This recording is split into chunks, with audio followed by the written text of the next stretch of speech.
Seltzer Kings. Podcasts. I found a kid who swings a golf club like a dream. I'd like to try to qualify him for the U.S. Amateurs. Coming to Apple TV Plus. What's your name? I'm not into older guys, but I'm flattered. A new comedy series, Stick. I don't want to go on this trip. Your mouth's saying one thing, but those eyes are saying something else. From the home of Ted Lasso. This is your shot at redemption? This is your mulligan? Owen Wilson. This game takes and it takes. The game's finally giving me something back. Stick. You know Arnold Palmer? Iced tea, lemonade, mix it. I'm missing a nap for this. Streaming June 4th on Apple TV Plus. Every time you go on about bad American television, Gavin, I'm just going to ask you, how many years was Benny Hill on the air? Ass. The following podcast contains... But swearing and using dirty words is not one of my vices. I don't use foul language, and I don't like to hear anyone else use it either. explicit language.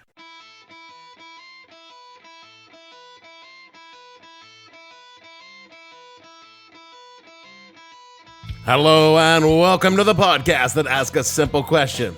When you gave your 5-year-old the TV remote and mommy's Zippo to keep him entertained, what the hell were you thinking? I'm your host, Dave Bledsoe, and this is episode number 471, the Are You Threatening Me? edition of the show, where we discuss the cultural high watermark of 1990s television, Beavis and Butthead. Stay tuned. The What the Hell Were You Thinking podcast is brought to you by the Thomas Anderson School for Juvenile Delinquents. Are you the parent of a wayward child? Are you worried that they're constantly whacking off in strangers' tool sheds? Then the Thomas Anderson School of Juvenile Delinquents can help. Our program is structured to teach the little bastards to behave using techniques we learned fighting in the godless Japs baton. So if your child has messed with garbage cans lids, painted a feline's posterior, blown up a bowling ball, sold an old man's possessions at a yard sale without his permission, stolen a mower and a steamroller, and most importantly, ever done anything unspeakable in a tool shed, then enroll them in the Thomas Anderson School for Juvenile Delinquents.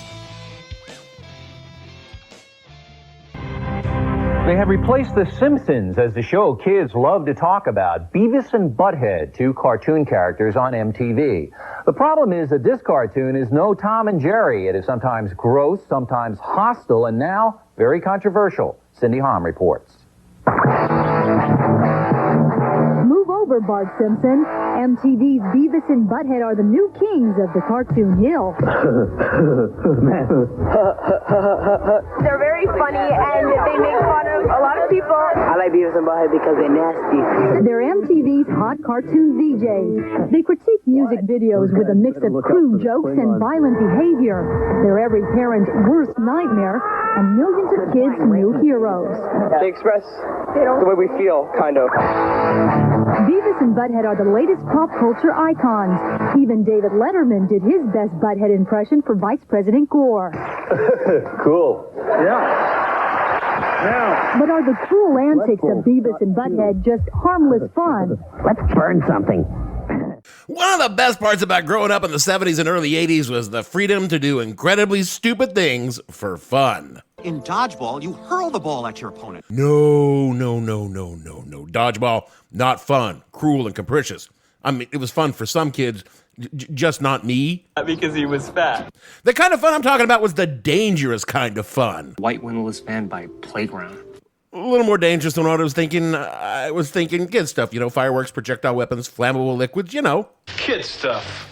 As most kids of my generation were basically feral mobs roaming the streets of small towns sunrise to sunset, lacking oversight or electronic devices to keep ourselves entertained, we were free to indulge in the innate curiosity endemic to all children.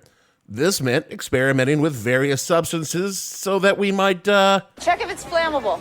If we couldn't burn it, well, we'd shoot it with BB or pellet guns, or if we had access. We're blowing it up. Terrible things were done to frogs in the name of science, I'll tell you that. I mean, not by me. I was always too squeamish for animal cruelty. I preferred being cruel to humans, especially cousins.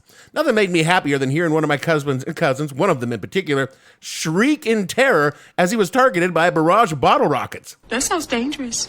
Oh, it was only dangerous if someone got hurt, and if no one's got hurt, then how dangerous could it be? That's not how it works. That's not how any of this works. I was 8 and unsupervised for adults. What the fuck did I know about consequences?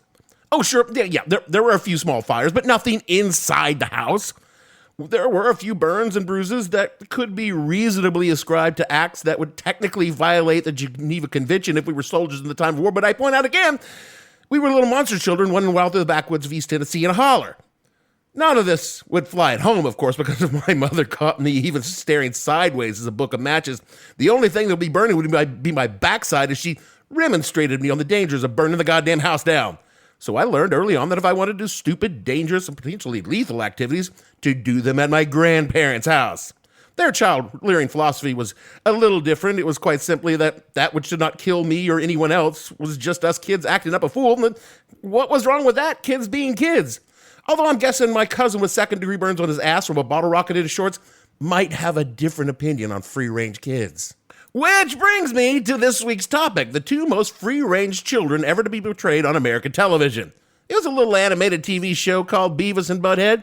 You've probably heard of it.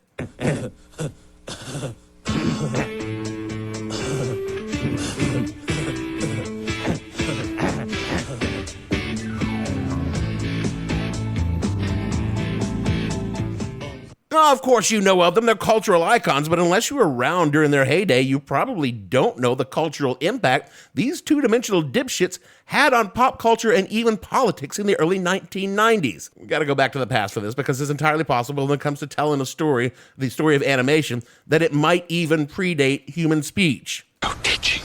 No teaching. Oh, yeah, I'm going to teach you shit for a minute.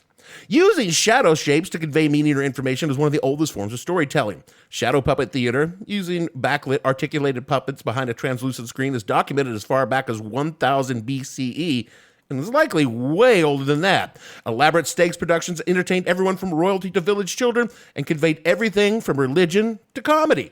Like there's a difference. It is shadow play that forms the basic elements of animation, moving two-dimensional figures performing actions to a dialogue. As technology progressed, so did the techniques for making animation.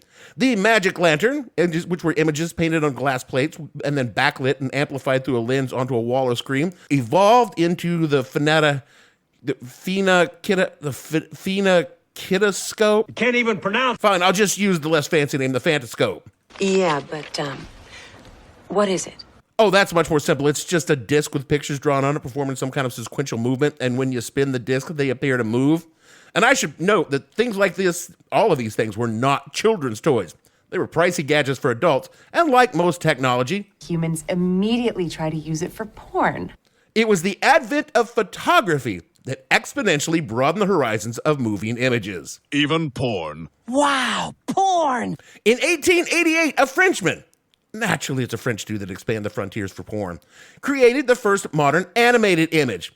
Charles-Émile Reynaud patented the théâtre optique, or optical theater, when he hand-painted hundreds of tiny images on gelatin plates and spooled them in front of a light source to be enlarged and projected on a screen. This was the culmination of shadow puppet technology within modern technology.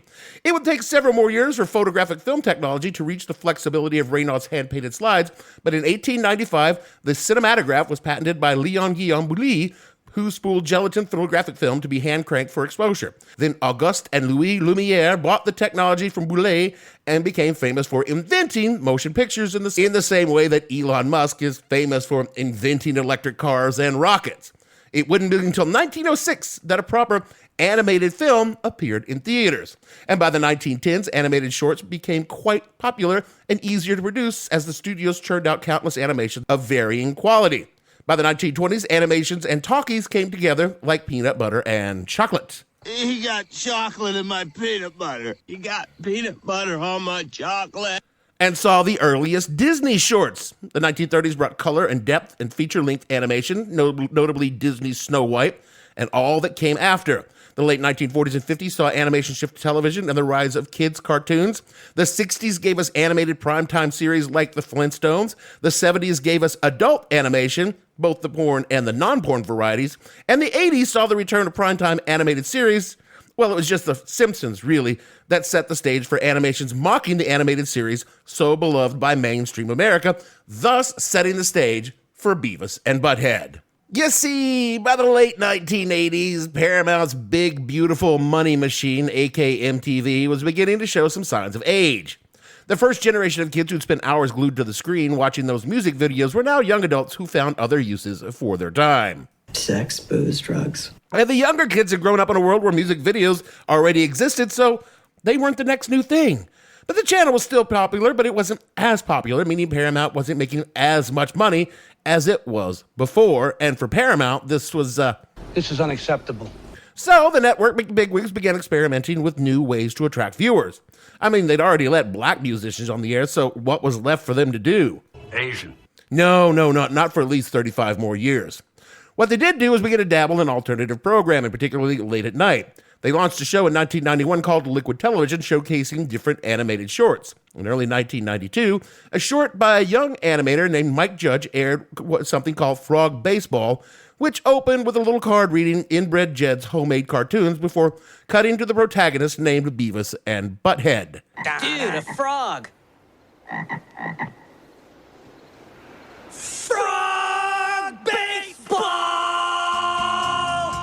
The short featured two crudely drawn teenage boys acting extremely crudely, who proceeded to do extremely cruel things to living creatures, including playing baseball with a frog, which resorts to the sort of thing that happens when you hit a frog with a baseball bat and ends with these two idiots spotting a poodle and exclaiming, "Dog baseball." And then cutting to end title cards that showed a still from the cartoon in which Butthead's bat made contact with Beavis's head and reads, "No animals were harmed in the making of this film, except Beavis." You have got to be fucking kidding me. I assure you I am not, and you can watch the short today on YouTube. All I can say is things were different back in 1992. This twisted short was the brainchild of a dude named Mike Judge. Mike Judge, born in 1962, was in that blurry cusp of Boomer Gen X that produced some of the most notable creatives of the 90s and early 2000s. Mike graduated from UC San Diego in 1985 with a degree in physics, and then did what dudes in California with a physics degree did then and now. He rode his bike to San Jose? Well, he probably took a van or a car, but he got a job in Silicon Valley. He landed that job at a company called Parallax Graphics, which made graphics cards for computers, which were pretty crude back then. The job was typical for Silicon Valley then and now, filled with a lot of tech bros very into the whole idea of being tech bros, and Mike Judge was not a tech bro. He quit after 3 months saying, quote, "The people I met were like Stepford wives. They were true believers in something, I don't know what it was," unquote. Then Mike did a very disaffected Gen Xer thing. You know what you should do? Join a band. After a while, he continued down the disaffected Gen X path. He went back to grad school as a backup. But instead of focusing on his math studies, he began making animated short films. It's pretty cliche. In 1991, he created a short animation called Office Space. You mean like... Yeah, I mean exactly like that movie, which became a series of shorts called Milton that was optioned by Comedy Central. I used to have my own stapler too, and then when I moved back, they made me give back my stapler. But Bill told me I'm supposed to have a stapler, so until I'm told different, I'm just going to take a stapler. And if they make me give it back, I'll set the building on fire. Milton also ran on Saturday Night Live, and it was on the strength of Milton that Judge was offered a spot on Liquid Television and began working on what would become Frog Baseball. Judge's early animation style is, to put it kindly, feels a little basic, to be honest. I'm a huge fan of Mike Judge and definitely not an artist, but I would categorize his early animation style as fucking terrible. And Judge would be the first to agree, saying in the bonus material on the Taint of Greatness Volume 1, a DVD collection of his early animation, he said his quote, "Awful. I don't know anybody liked it. I was burying my head in the sand," unquote. But the content, pod friends. Well, the content was and deeply disturbing. Wikipedia describes the two titular characters from Frog Baseball as, quote, "Having no adult supervision, are dim-witted, sex-obsessed, uneducated, barely literate, and lack any empathy or moral scruples, even regarding each other," unquote. All of which I have to say is 100% accurate. September of 1992 found Judge at the MTV offices in New York City, where he found himself making it. From the Austin Chronicle in 1996, quote, "They flew me up to a meeting in September, and we were sitting in this room talking about what to do with the characters, and Abby Turcule, the executive vice president and creative director of MTV, just walks in and says, 'Well, I just talked to the higher-ups, and they're interested in doing 35 episodes.' That kind of floored me because I didn't think they knew how much money that would take. And then, of course, Abby says, 'Well, they've approved $1 million to do this thing.' And it was like, wow, I've been making these things for $800, which was a lot of money to me, and that was that," unquote. The first season was largely drawn by Judge, and he provided the vast majority of the voice acting for the characters, voices that would repeat in later productions. Judge would approve the music videos included in each episode, and in March of the following year, the first episode of Beavis and Butthead debuted. And there was much rejoicing. From the first, the show was a huge hit with MTV viewers. Initially, the critics were divided. Music critics adored them. From Rolling Stone, quote, Kurt Anderson at times said Beavis and Butthead may be the bravest show ever to run on national television, and Chris Morris in the LA Reader sees them as the wonder drug to dissolve the great plot of semiotic theory clogging contemporary rock criticism as capturing the true essence of rock, volume, abandon, and radicalism, unquote. God, rock critics had PhDs back in the 90s, man. That's how snotty and pretentious we were back then. I miss those days. Television critics were less enthused. History.com sums up their perspective succinctly. Quote, Beavis and Butthead, lowest common denominator humor as evidence of the overall decline in the quality of television, unquote. Look, there's no need for me to dwell on Beavis and Butthead as a TV show, and while some might argue that it was thought-provoking critique of contemporary society, in the end it was two morons sitting on a couch, watching bad videos and giggling, interspersed with acts of stupidity, carnage, and single-digit IQ hijinks. Didn't you love it? Every goddamn second of it. It was made for morons like me. The idiot laugh swept through the males under 30 of this nation like polio will sleep through the preschool when JFK is confirmed for the HHS.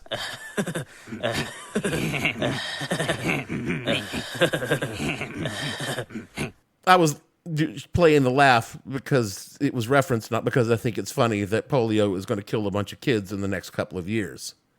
What I'm saying is that the show Beavis and Butthead was stupid. Beavis and Butthead were stupid, and they did stupid things, and therein lies the rub. You said rub. Yeah, you said rub. I can always do Beavis better than Butthead. The show's first season was still finding the limits of what Judge's inner darkness could manifest on screen, and one of Beavis's true loves was naturally... Cool. Fire, fire, fire, fire. Both of the videos watched and his animated life. In the first episode of the first season, we see Beavis entranced by an actual dumpster fire, which commands him to do things. Start a fire. No, it wasn't. That was what the fire commanded Beavis to do was good deeds, like picking up trash, getting more exercise, and reading The Call of the Wild and writing a book report on it. That doesn't sound so bad.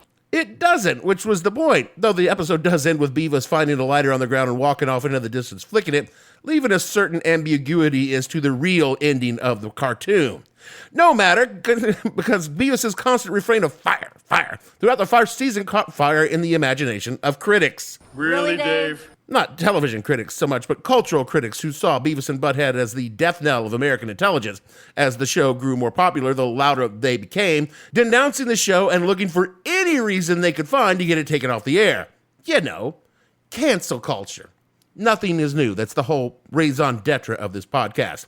And in October of 1993, they finally found their chance to rid this world of this infantile evil once and for all. Quoting now from the LA Times in 93, quote, in the wake of a fatal blaze set by a 5-year-old fan of Beavis and Butthead, MTV said Wednesday it would delete all references to fire in the weeknight cartoon series. But the cable channel emphasized that it did not believe the 7th bunghole series was responsible for the tragedy in which a 2-year-old girl was killed. Nevertheless, we have decided to bend over backwards as responsible programmers, Carol Robinson, senior vice president, said in a prepared statement. The action was prompted by an incident in Moraine, Ohio last week when the girl's 5-year-old brother set his bed on fire with a cigarette lighter. Afterwards, the children's mother told firefighters that the boy had been inspired by the 14-year-old characters on Beavis and Butthead, who proclaim that fire is cool and often talk about burning things, unquote. Now, pod friends, I hear you asking what are reasonable questions, like, why the fuck was a mother letting a 5-year-old watch Beavis and Butthead in the first place? Or why was a 5-year-old given access to a cigarette lighter? Or where was the mother when all this was happening? And while those are legitimate questions, you need to understand one big thing. You are so sued. There was going to be a lawsuit, and it was going to be a big one. Except that lawsuit never happened, and it was for a pretty simple reason. Total fucking bullshit. Yep, story never happened. You see, according to popculture.com, quote, in 2008, at the age of 20, Austin, the child who started the fire, came forward to share what he remembered from the tragic day, stating that he did not recall watching Beavis and Butthead as a child. I literally never saw the cartoon. How could I? It was 1993. My mom was a drug addict. We couldn't afford cable, unquote. But you see, pod friends, a few months later in 1994, It happened again. in episode 17 of season 3, airing on October 25th, 1993, our dim duo, you know what, I'm just going to let the Beavis and Butthead wiki summarize it, quote, the duo take to bowling as their latest activity, however, ended up stealing Tom Anderson's bowling ball, blowing it up and dropping it from the roof of the building onto the street to prove that the rumor that serial killers make bowling balls to hide their victims' body parts in them, unquote. This is the greatest day of our lives. And thus, in February of 1994, this happened from the New York Times, quote, a teenager enrolled in a residential program for young people with emotional problems was charged today with dropping a 16-pound bowling ball off an overpass here that crashed through a windshield of a car below, killing a baby girl in the back seat. The suspect, Calvin J. Settle, was 18 and arrested early this morning on a homicide charge. He was accused of pushing the Black Brunswick ball over a concrete barrier near the Holland Tunnel on Sunday night. The attack turned a routine ride home for a Brooklyn family into a violent ordeal of shattered glass and sudden death, unquote. The watchdog group Morality in Media immediately claimed the kid did it because he watched Beavis and Butthead. Whoa.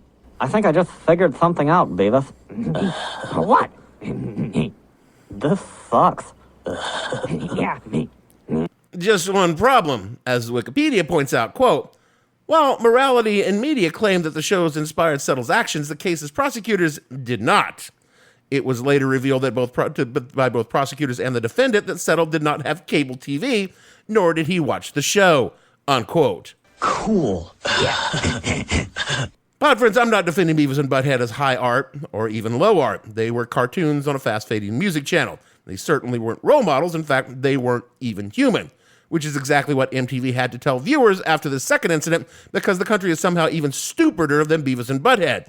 They moved the show to 11 p.m. and ran an actual disclaimer in front of every episode of the show just in case some shithead actual American teen took it into their tiny brain that the animated antics of two dullard delinquents were good ideas.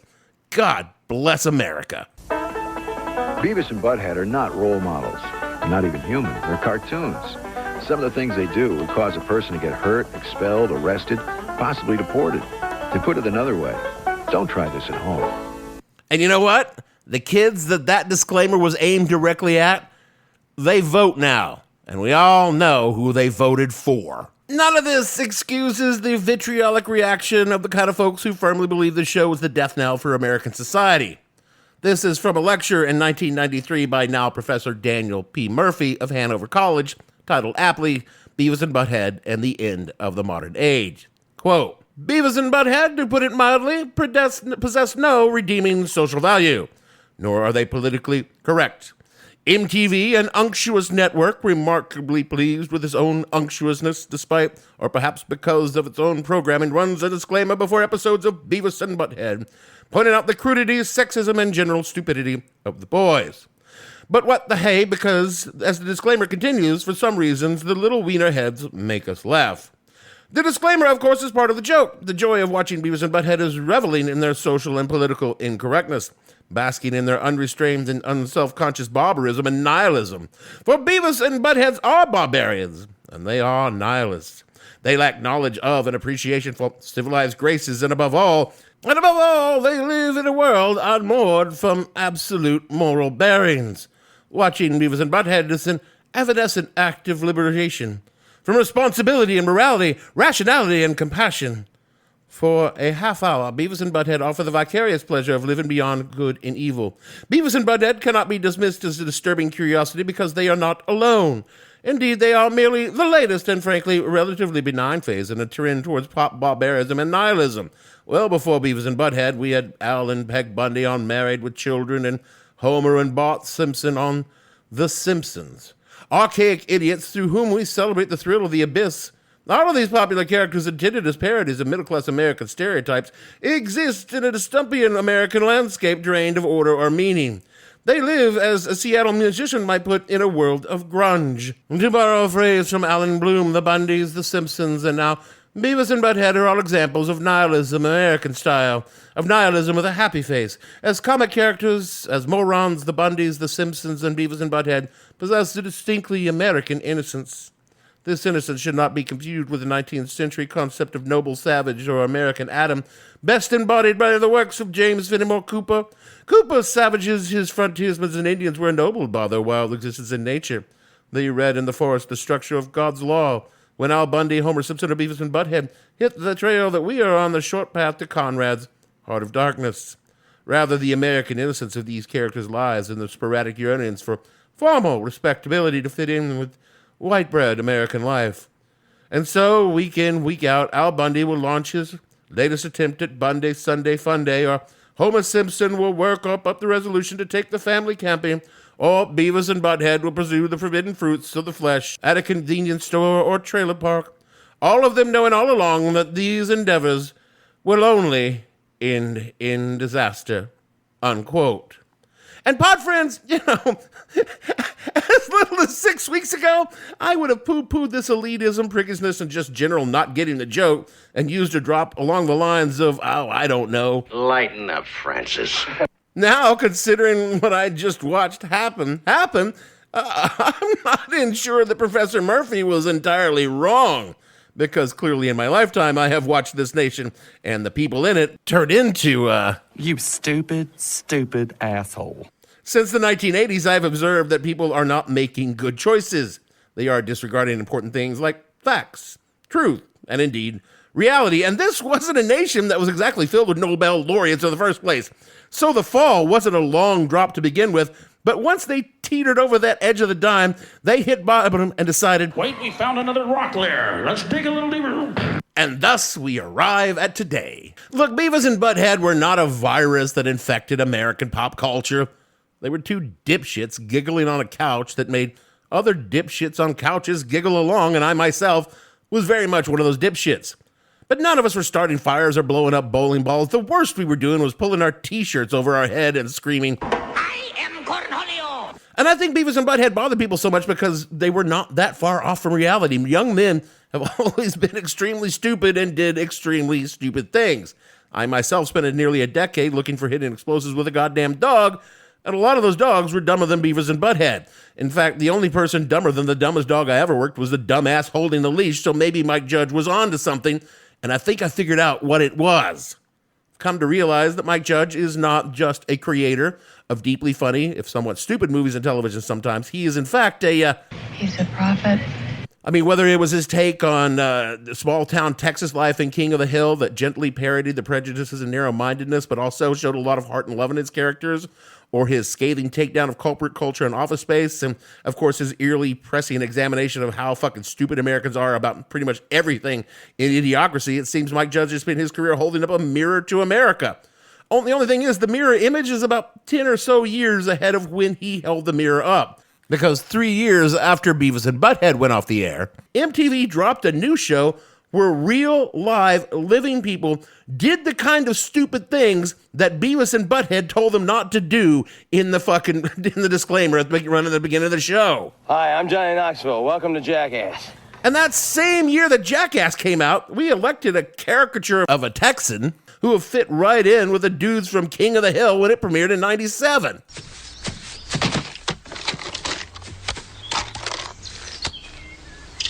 Yep.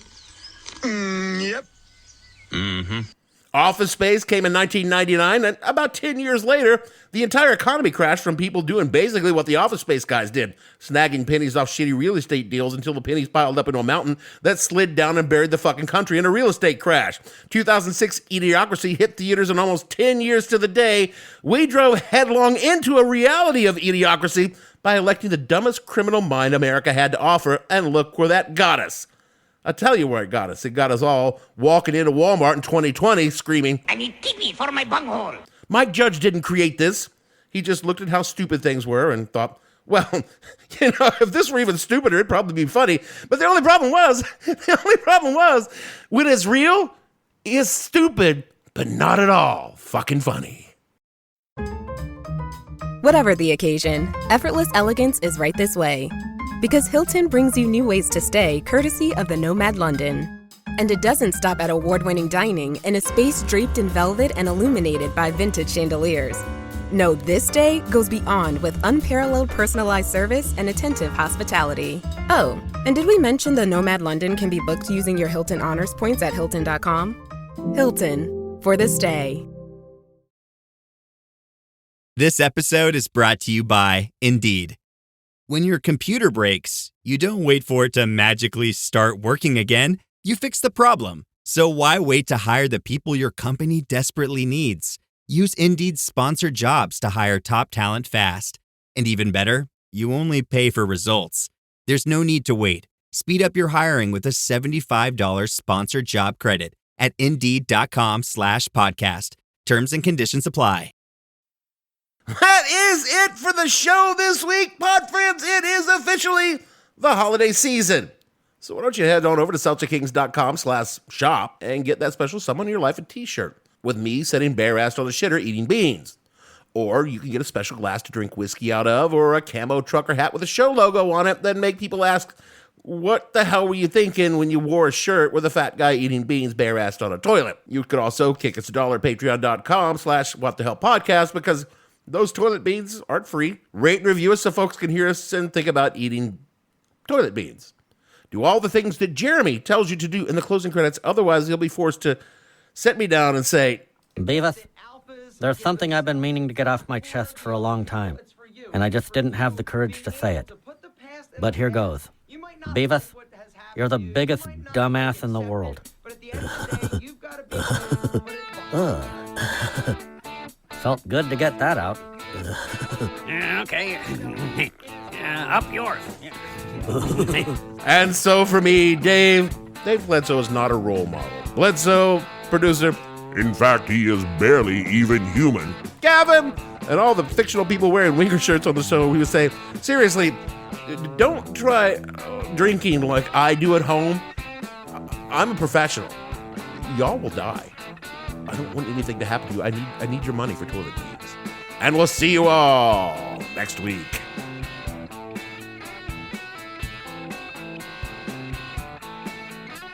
What the Hell Were You Thinking stars Dave Bledsoe and features Gavin St. James and several fictional minions. The show is produced by Kimberly Steele and a part of the Seltzer Kings podcast network. You can find more information on the show on their website, whatthehellpodcast.com, or on Twitter at @thehell_podcast, or on Facebook as What the Hell Podcast. Thanks for listening. I have no ending for this, so I take a small bow.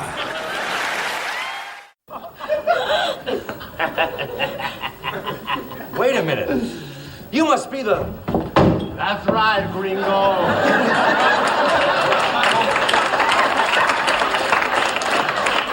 the killer bees. Seltzer Kings Podcasts.